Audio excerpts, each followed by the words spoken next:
Hello everyone, welcome back to our channel. In today's tutorial, I will show you exactly how to open and use WhatsApp on your laptop in 2025.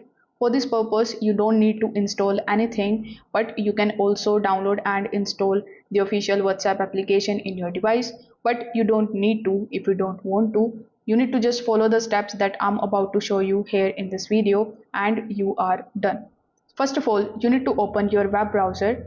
Over here in the search bar, you need to simply search for this URL, which is web.whatsapp.com. Now, once you do this, you will be landed here on this page where it is going to show you the login options. In it, you need to basically open your Android device, then tap on the three dots in the top right hand corner of the screen. So let me just show you here in the mobile device. As you can see, we are here in our mobile device. So simply tap on the three dots in the top right hand corner of the screen, then go to the settings of your device. Over here, you will be able to either see the linked device option and then you can tap on the linked device, or what you can do is you can simply tap on this QR icon right next to your profile, then tap on the option of scan QR code.